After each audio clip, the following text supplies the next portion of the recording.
All right, folks, we're laughing off air with my good buddy and today's guest on the Hustling Agent, Mr. David Stites.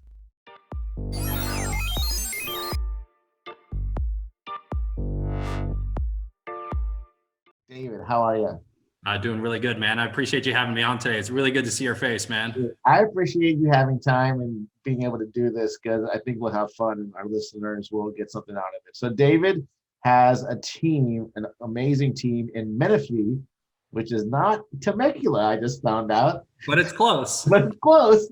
In Menifee, California, Team Stites Real Estate Group did 218 units with 7 agents last year. That per agent productivity is huge. Yeah. So I'm curious, how'd you do that?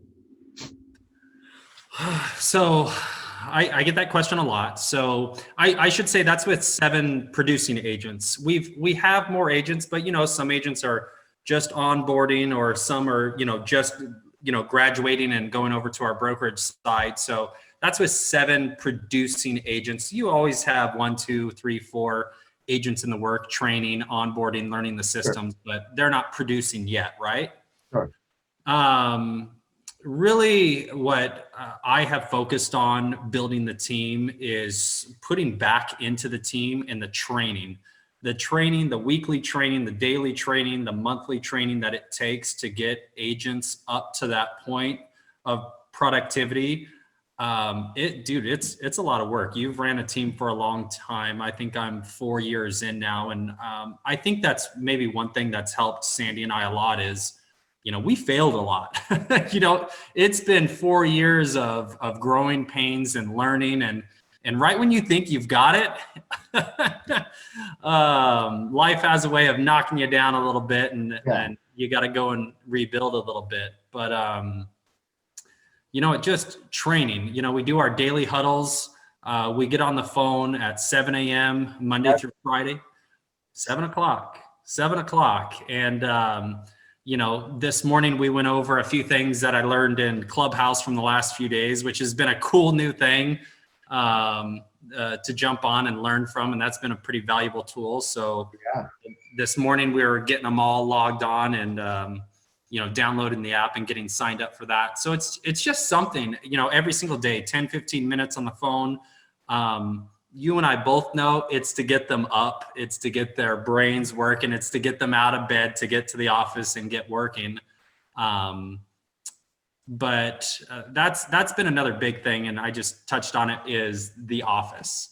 So we have a really nice office in Menifee. It's about 2,500 square feet, which Great. is which is more than enough room for a team of our size. We've got a few admin, staff. We've got our videographer and photographer who works on staff, and then our agents. So we've got more than enough room to collaborate and to learn and to hear each other's conversations. And I think what's been really beneficial for us is I'm a big office person. I'm home right now because I wanted to come home after a listing appointment and change. Otherwise, I'd be in my rip curl shirt right now. Yes, yes, you got it on the episode. Yes. I'm disappointed you're not wearing the rip curl shirt that I bought you, by the way. Yeah. But so the office is huge for us. If the agents, or in my opinion, I feel, and not all agents are like this, not all teams run this way, and that's okay. Everyone's got their own way. For me, how I make it work is being in the office, having the agents see us, Sandy and I working in the office, hearing our conversations, how we talk to clients, how we talk to past clients.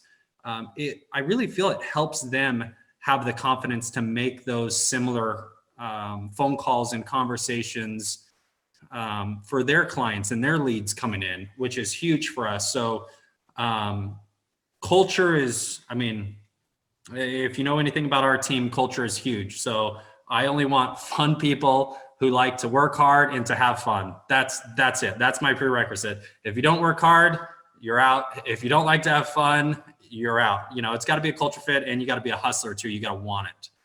And, we've been blessed to find some really great agents and some really great admins and staff members to really build something that's fun, dude. I spend more time at the office than I do with my own kids on a daily basis. You have to enjoy, what you're doing, and you have to enjoy the people that are there with you. So, that combination. And then if everyone's there, you got something quick to train on, or a situation comes up with one agent. You and I both know if someone has a situation, everyone else on the team is most likely going to have that situation in some time. So get it out of the way and move forward. Yeah, great. You just nailed it all. And the thing is, like we came up to get together at the same time. So it's so cool to hear that and bounce those things off each other like the good old days. Yeah. So you talked about training of the agents and starting your huddle at 7. That's really early. I mean, I wake up at 4:30, but you aren't chasing the kids around at 7 a.m. How do you do that? Like, that's just a logistical question from me. That's honest. So I've got a 6-year-old son and an 8-year-old daughter. So wake up, get them ready for school, get a bowl of cereal in front of them, and I do my, then we do our right then and there. So they have something to do. They're quiet. They're watching their, YouTube on their iPads, and they're occupied. It is early, but I do think it's important for agents to get up early. Totally. And to get to the office. And, I think why most new agents fail, or even just not even new agents in general fail, is they don't treat this like a business. Totally.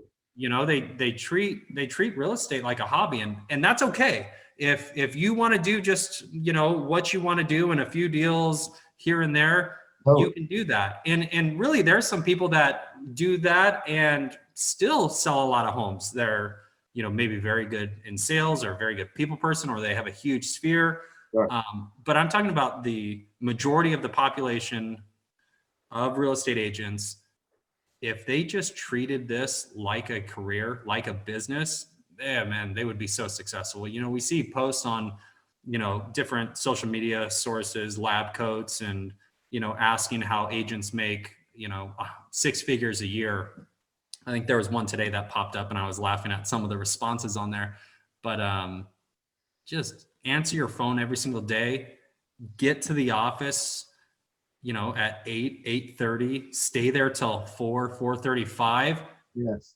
Dude, tell me, I mean, even someone who's bad in sales is going to stumble into 1, 2, 3 transactions a month, right? Oh, absolutely. If you just do those little habits, like basically what you said, answer your phone, talk to a couple people every day, and go to work. Yeah. I remember when I was a brand new agent, I would get dressed, go to the office, literally nothing to do but get dressed and dirty up a dry clean only shirt and just go to the office.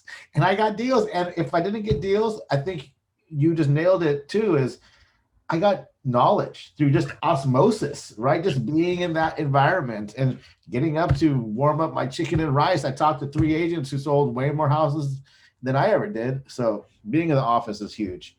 Well, and you just nailed something else too, just surrounding yourself with people to elevate you. So, I mean, that's in and of itself, that's gold. Gold. That's the secret to my success. 100%. Hanging out with people like you and everyone. Because to be honest, I'm surprised you're here. I should be interviewing you. Why? I'm just messing with you, man. I got a bad for you. So let's talk about that training schedule, because I'm super curious. I think that I do a lot of training, but I want to know what you're doing to get that kind of per agent production. So huddle 5 days a week at 7 a.m. 15 minutes, 10 minutes, 30 minutes? 10, 15 minutes. Hop on a phone call. Yep, hop on a phone call, because I got to get my kid. I leave right after the huddle to take my kids to school. So 10, 15 minutes, we're out the door. Monday through Thursday, we got what's called David time. I did not come up with the name. It was a daily 11 o'clock training, and it's, maybe 30 minutes 45. Some of them run into an hour if we really get going on something good and we get a lot of really good participation from the agents, or that the agents have a lot of questions. But 30 minutes Monday through Friday at 11 o'clock. Okay. I did that strategically because I like to bounce around. I like to move around. I like to talk to people. I like to go on appointments. My coach, Long, he wanted me to stay put in the office until about 1 o'clock each day. After 1 o'clock, I can go out and do my appointments. I can go out and go on listing appointments or whatever that, or agent interviews, whatever it may be. But in the morning, I'm working on the business, really that 8:30, 9 o'clock till 11. And then after that, I do my training. And then from about 11 to 1, I'm working in the business. So every single day working on the business, have my training, and then working, did I say it right? On the business, training in the business.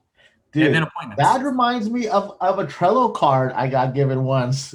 I love that site, dude. I think I maybe logged onto that sucker once. Yeah, what you're talking about is kind of like a daily perfect schedule. Listen, there's no such thing. Let's be real. Let's be real. There's no such thing as a perfect schedule in real estate. But if I can hit that, schedule, seven, eight times out of 10, you're going to have great productive days. And you're in production. Right. Yeah. So you're able to run a highly successful organization and stay in production, which everyone knows that's how you get fucking paid, right? It's not just only be a team leader. Right. It's team leader and go out and sell some houses. Yeah. Right? So good. And I think if you didn't have a schedule, then it would be a shit show on trying to do both. Yeah, so I'm really big, and I try to set up my agents the same way. Come into the office, do your prospecting, do your follow-up, and then from 12 o'clock on, do you. Yep. Go on your showings, go on your inspections, do whatever you have to do. But if you set up your morning to take care of the hard stuff first, which let's face it, for agents, the pain point is the phone calls and the follow-up. Get that done early, and then get on the road. Good, yeah. So before we digress into that, I still want to know more about the training, because so far we talked about nearly 2 meetings every day, right? So 7 a.m. huddle, 10-15 minutes, something motivational, what you got on your mind, great. Completely different from how I do my huddles, but we can talk about that later. And then number 2 is David time, where you train on something. Mm-hmm. David time, is that right? David time, and then what else? So we have 2 meetings. Have there been any role plays yet? So that training time's open. So sometimes it's me just up there talking on a subject or a situation that came up with an escrow, or we're talking about lead conversion, or sometimes we're doing role play.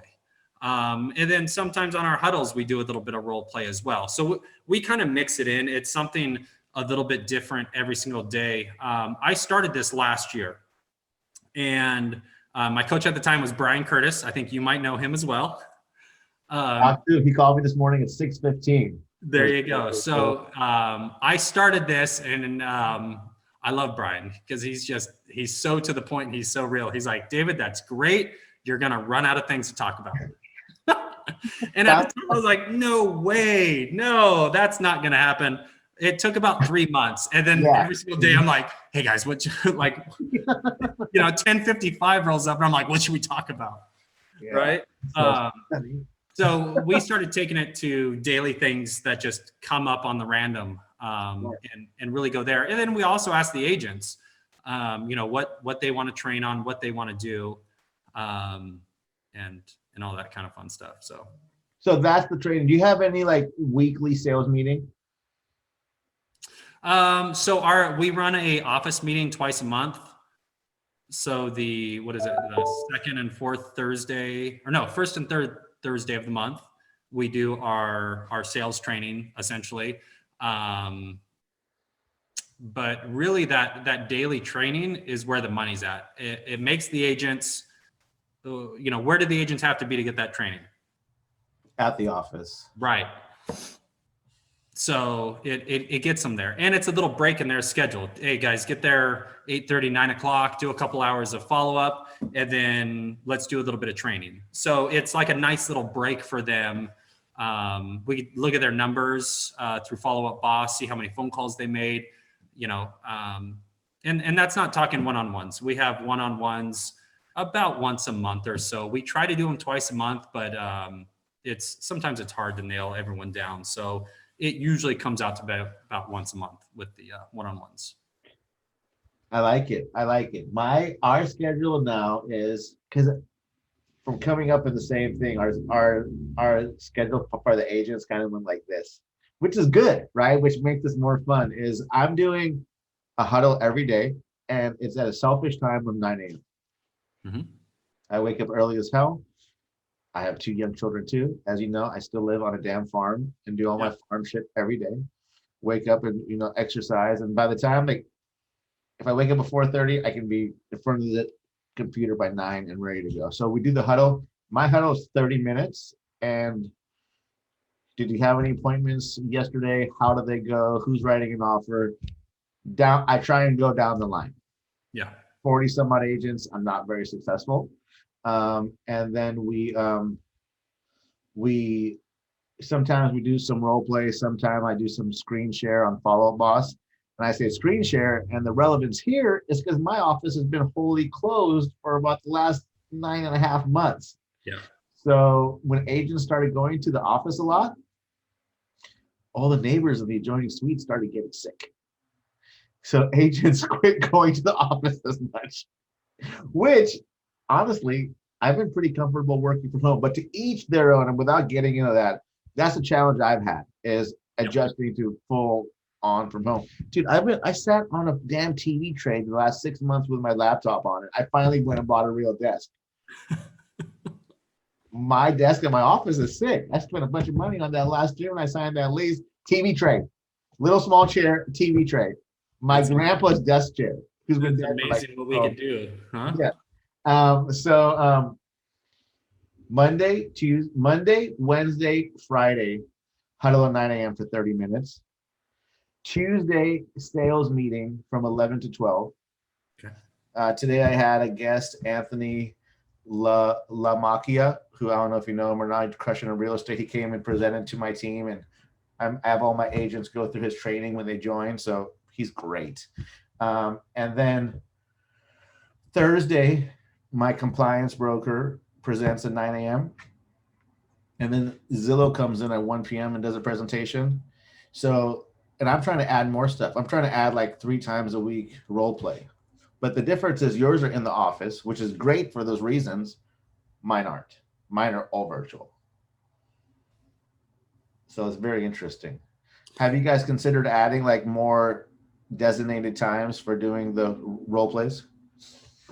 No, not yet. We're in the process of hiring a office manager or a team manager right now. And so a lot of the training, onboarding will be lifted off my shoulders and onto theirs.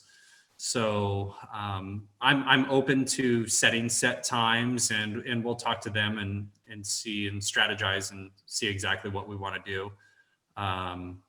Obviously it's beneficial. The more practice an agent gets, the better they're going to be. Role playing is a funny thing. They don't like it so much until you're good at it. Once you're good at it, then they're like, yeah, let's role play. So it's just getting them to the point to where they feel comfortable and want to move forward and do that. Yeah. And I think like you have to make it fun. But number 2, a lot of agents just hate it, as you said. But we like switched all our leads to where I'm having everybody say the same script, whether it's a Zillow or a Realtor lead, which is my 2 big sources. So that's been good learning in the role play. So let's talk about leads in business. This last year, with that great productive year, where did the deals come from? Yeah, so we spend a lot of money on Zillow right now, as well. You know, around that $25,000 mark a month. For connections, What's that? for connection type leads, Yes. Yep. which are And, the and which are the best leads that you can get, right? I agree. So Zillow is our, we close more Zillow leads than anything else. I'm trying to get past clients and referrals to surpass Zillow. We're not there yet. Past clients and referrals is our second biggest. From there, it just goes into like a tie of like 15 or 20 different lead sources, to be honest with you. Ylopo has been great for us. Yelp and Google is kind of my specialty. Yeah. As far as free leads coming in, I love getting free leads from Yelp and Google.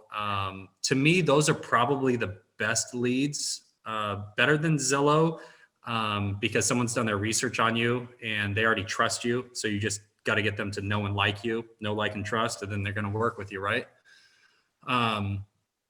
So I love working on that side of the business and just figuring out how to develop more free lead sources, a lot of referral lead sources as well. HomeLight, Fast Expert, Effective Yeah. Agent, Ojo. There's tons and tons and tons of them. Yes, yes, yes. You've been so good with that Yelp. Mm-hmm. Talked me into paying for it. No, you didn't talk me into paying for it. You told me how good it was, and I talked myself into paying for it. Yeah, I usually tell people don't pay for it. Work on You your did tell me profile and work on your reviews first. And if that doesn't naturally get you up to, one of the top positions, then yes, you could start throwing $500-600 a month at it. But I see agents make that mistake a lot. They just, no reviews or maybe one or two reviews, not a very good profile, and they just start throwing some money on it. It's not going to work. Yeah. Well, mine did. From what I've seen anyway. Mine did okay, but it took years. That was Yeah. good. That was good. So, wrapping up, what do you got going on for the rest of the year? What's your goal? What's your goal for production this year? Did you Well, make so we talked a little bit before, we started recording this, and I mentioned that we just hired on that office manager or team manager, and it sounds like you just did that as well. started yesterday? Yep. So, building the team back up. When COVID hit, a lot of our agents kept working. A lot of our agents, to be honest, they stopped working. And if it's everyone's choice, I don't harbor any bad feelings towards them whatsoever. They just didn't want to keep working. And obviously, we've got a business. I take great pride in employing and be able to create income for a lot of agents and a lot of admin positions and office positions. So I have to keep that going. So I mean, to be honest, you and I, we don't have a choice. We have to keep working, right? Because a lot of people depend on us. Have to. So I really had to focus on the agents that wanted to keep working and wanted to keep growing. So, a lot of agents, I shouldn't say a lot, a few agents left the team, and we focused solely on the agents that wanted to keep working and needed that income coming in. So, and obviously we did it safely and followed CDC guidelines. And well, let me throw out this disclaimer. I don't have a mask near me right now, or else I'd put it on for you. Good old California. Good old California. I know. Did you know that minimum salaries went up? What's that? Minimum salaries went up this year. How many people you have on salary? We've got 5 people on salary. Yeah, I have to give like 9 raises this week. Yeah. Yeah. What? Yeah. So If you didn't know, I'm not sure where I was going with all that, but I know. So we had to let a few people go, and then focused on the ones that really wanted to keep working. Now we're at the point we're ready to really start revamping, building back up. We're going to have a huge hiring campaign for new agents. The team manager that we're hiring really specializes in training and onboarding new agents and starting them out our way. Whereas before we would just kind of, Sandy and I would just cherry pick the agents that were productive already or just needed to sprinkle some leads on them to really bring them up to the new level or the next level. So we're going to still bring on seasoned agents, but we're going to focus on new agents quite a bit, which are typically a little bit easier to recruit for a team, because a team is a big benefit to a new agent coming on just for knowledge and income alone. But I feel like it just fast tracks you to success in real estate, and you have a much lower fail out rate if you join a team from the very beginning. So really going to put our mind shift there, maybe bring on 10 or so agents all at once, and then really start putting them through the program, see how many really adapt and are a good culture fit for us out of that 10.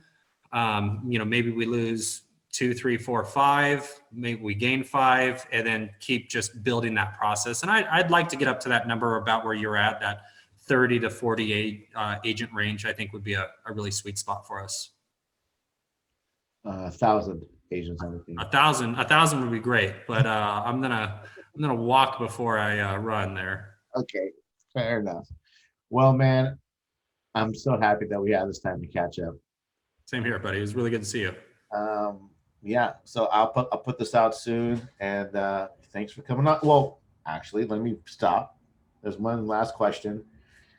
Since so many agents hear this podcast, if someone has a referral to give you in Menifee, California, how do they reach out and get a hold of you? Yeah, so really anywhere in Riverside County. We're on the bottom part of Riverside County, so we do San Diego County as well. So if you have anything in Riverside or San Diego County, reach out to me. My direct cell is 951-639-7289. Reach out. We'd love to take care of them. Thanks, David. Talk to you soon, bro. Thanks, buddy.